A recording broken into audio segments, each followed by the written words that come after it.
بانی P T I کی دائیں آنکھ کی 85% بینائی چلی گئی۔ Friend of court barrister Salman Safdar کی سپریم کورٹ میں جمع کرائی گئی رپورٹ سامنے آ گئی۔ بانی پی ٹی آئی کی آنکھ کا ذاتی معالج سے فوری معائنے کا مطالبہ، کہا بانی کے مطابق اکتوبر تک دونوں آنکھوں کی بینائی ٹھیک تھی، اس کے بعد دھندلا نظر آنے لگا۔ جیل سپرنٹینڈنٹ کو کئی بار اطلاع دی لیکن کسی نے سنجیدہ نہ لیا، آئی ڈراپ دیتے رہے۔ ایک دن دائیں آنکھ کی بینائی مکمل ختم ہو گئی۔ پیمز کے ڈاکٹر نے آنکھ میں خون کے لوتھڑے کی تشخیص کی۔ گرمیوں میں 3 بار فوڈ پوائزننگ ہوئی۔ 2 سال سے دانتوں کا معائنہ نہیں کرایا گیا۔ بانی پی ٹی آئی کے مطابق سردیوں میں ایک چھوٹا ہیٹر ملا، گرمیوں میں ایک کول باکس مہیا کیا گیا جو ہمیشہ مؤثر نہیں ہوتا۔ محدود ورزش کے آلات اور کھلی جگہ دستیاب ہے۔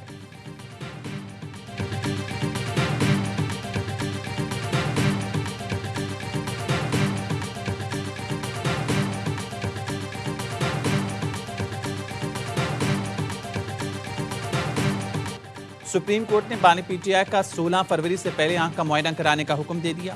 فیملی ممبر کی موجودگی میں میڈیکل کرانے کی استدعا مسترد۔ بانی پی ٹی آئی کی بچوں سے فون پر بات کرانے کی بھی ہدایت کر دی۔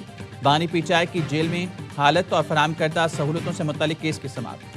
بیرسٹر سلمان صفدر نے سپریم کورٹ میں رپورٹ پڑھ کر سنائی۔ بانی پی ٹی آئی نے جیل میں حفاظتی اقدامات اور کھانے پینے کی سہولتوں پر اطمینان کا اظہار کیا۔ حکومت نے عدالتی حکم پر عمل درآمد کی یقین دہانی کرا دی۔ اٹارنی جنرل نے یہ بھی یقین دلایا کہ ڈاکٹرز کہیں گے تو کتابیں بھی فراہم کر دی جائیں گی۔ سلمان صفدر نے عدالت کو بتایا، مجھے 100 سے زائد فون کالز اور میسیجز آئے لیکن کسی کو کچھ نہیں بتایا۔ یہ رپورٹ عدالت کی امانت ہے، یہاں تک کہ اپنی بیوی کو بھی نہیں بتایا۔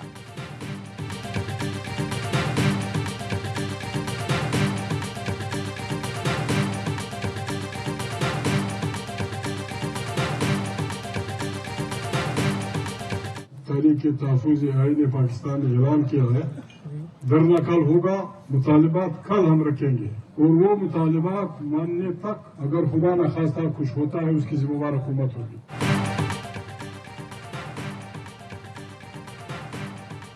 اپوزیشن جماعتوں کا آج پارلیمنٹ ہاؤس کے سامنے دھرنے کا اعلان۔ تحریک تحفظ آئین پاکستان کے اجلاس میں دھرنے کا فیصلہ کیا گیا۔ اجلاس میں مولانا فضل الرحمان بھی شریک ہوئے۔ بانی پی ٹی آئی کے صحت کے معاملے پر دھرنا دینے کا فیصلہ کیا گیا۔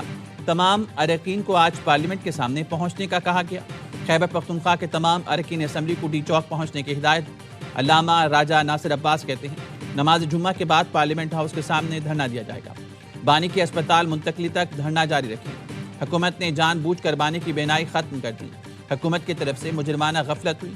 اپوزیشن جماعتوں کے اجلاس میں مولانا فضل الرحمان اور علی امین گنڈاپور کی ملاقات ہوئی۔ سابق وزیر اعلیٰ نے صحافیوں کے سوال پر کہا، میں اگر نہ ملا تو تم لوگ ڈرامہ بناؤ گے۔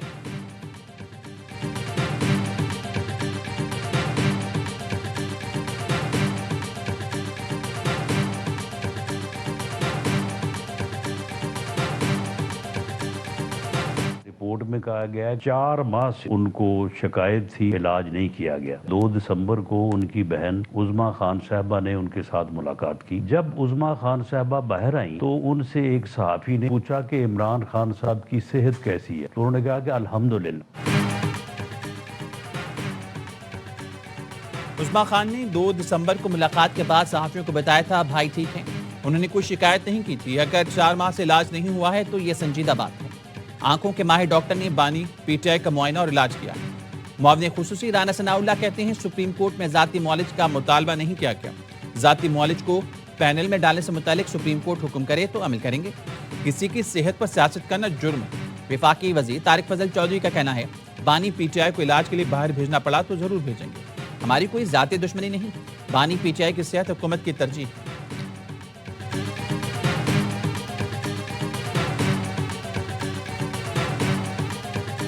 عمران خان صاحب کی آنکھ کی حالت خراب ہو چکی ہے۔ بار بار عمران خان صاحب نے جیل انتظامیہ کو آگاہ کیا، ان کی آنکھ میں تکلیف ہے، خطرناک رپورٹ سامنے آئی ہے، 15% ان کو دکھائی دے رہا ہے۔ یہ کرمنل ایکٹ ہے، یہ غیر انسانی رویہ ہے۔